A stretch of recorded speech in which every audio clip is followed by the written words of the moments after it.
Hello, my name is Mabel Verstraaten-Bortier, and today I'll be presenting on the topic A Poetic Autoethnography on working with suicidal clients in Ghana. So first, I'd like to address the issue of my positionality. Like I mentioned earlier, I'm from Ghana. I'm doing my doctoral study in London, UK. However, I did my psychotherapy placement work in 2 hospitals in Ghana. For this project, I'm both a researcher and a research participant, and I had multiple clinical and research supervisors from Ghana and the UK. And as is expected, there will be varying views from the UK and from Ghana, and even views from within my country, Ghana, and myself. I'd like to start with an overview of my presentation. So I'll be looking at perceptions of suicide in Ghana, as well as my own perception in Ghana. I'll also be presenting poems on the narratives of suicidal crisis in Ghana. I'll also be looking at the whole therapy process, the meeting of the clients, the doing of therapy, what happened before therapy and after therapy. I also have poems on the legalities of working with suicidal clients in Ghana. There'll be a poem on the needs that were identified together with the clients and how I went about addressing the needs. I'll finally end this presentation with how working with suicidal clients affected me. Of suicide in Ghana. Ghana is a country in West Africa where suicide is a taboo, eternally condemned by practitioners of Christianity, Islam, and the various traditional religions. And yet, there are wise sayings which point to suicide as being honorable than living in shame. Attempted suicide, until very recently, was a criminal offense. Aiding and abetting still is. Mental health advocacy has been on the increase. Hence, seeking psychological help is less stigmatized. Suicide and I.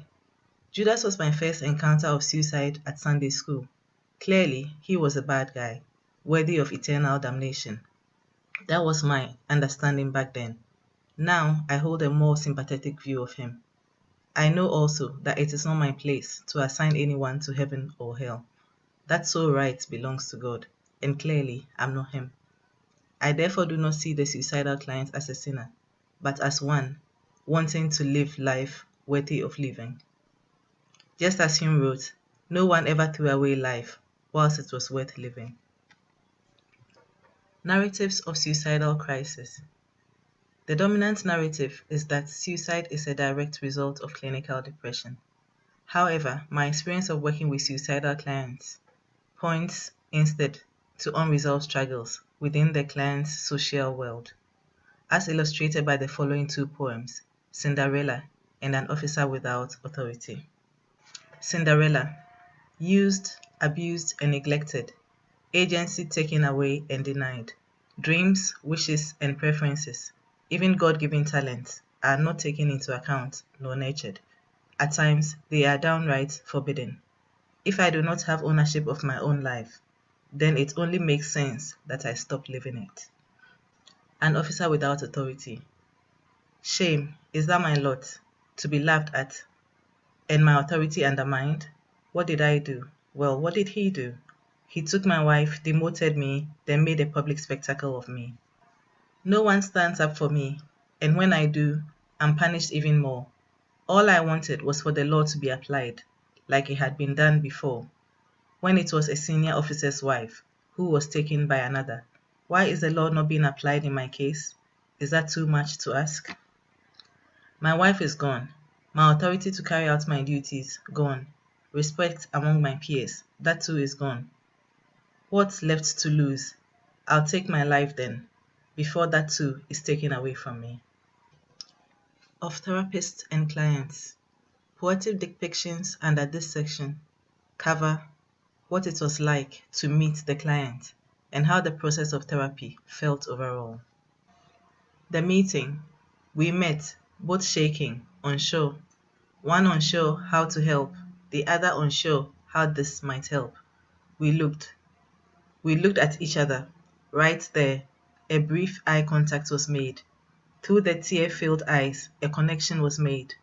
An unspoken agreement to stay with each other, no matter how unsure we were of each other. of doing therapy. Profound, humbling, a privilege, life-affirming, even in the face of possible death. Knee-wobbling. I felt unsure and ungrounded, sometimes descaled even. I questioned the efficacy of therapy with clients such as you. But I kept the unspoken promise we made to show up for each other, no matter what.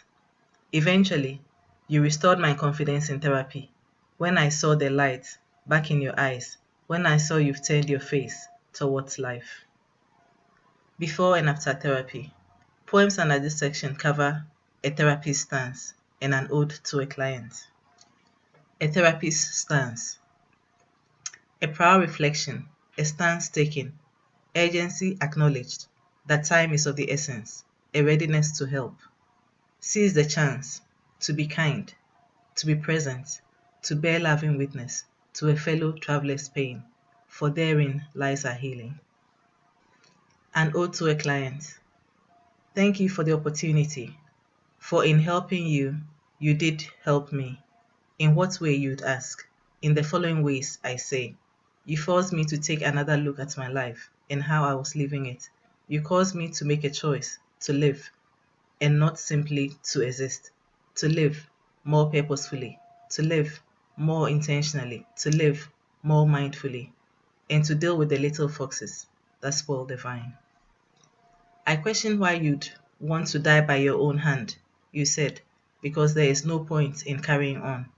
You taught me that life is about having a point, a reason. Loss of meaning, you showed me, is what had driven you to think the unthinkable. Therefore, I've got to live meaningfully, to get off autopilot, and to do more of what gives me meaning. What is it that gives me meaning? Faith, family, friends, vocation, fortitude, fun even.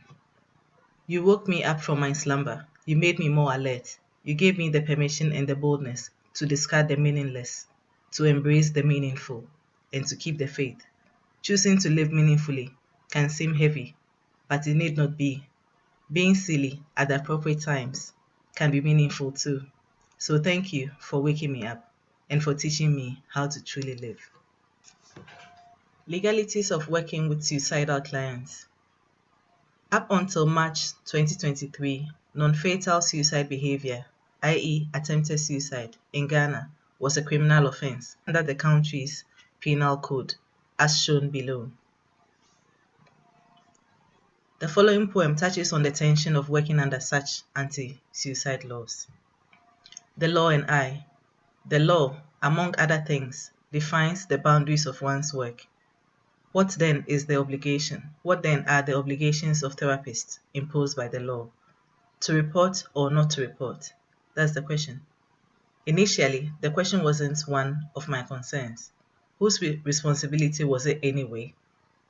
That of the attending psychiatrist, the psychiatric nurse, or I, the therapist?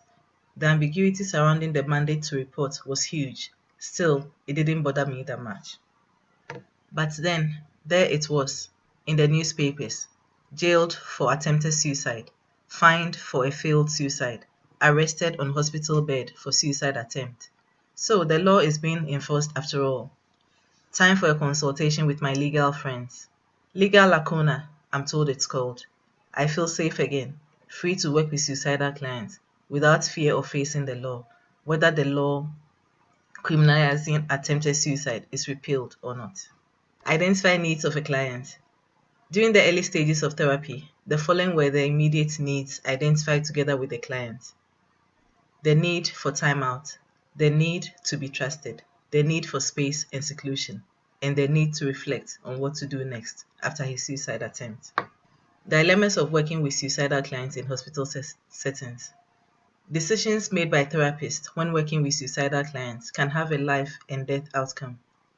How are we to know which of our choices will lead to life and not death? Client autonomy versus hospital suicide and self-harm protocol is one such dilemma. Therapist's responsibility to protect the client from self-harm or suicide may include a recommendation for involuntary hospitalization, which can be in direct violation of client's autonomy. The following poem speaks of my struggle, to decide which route to take.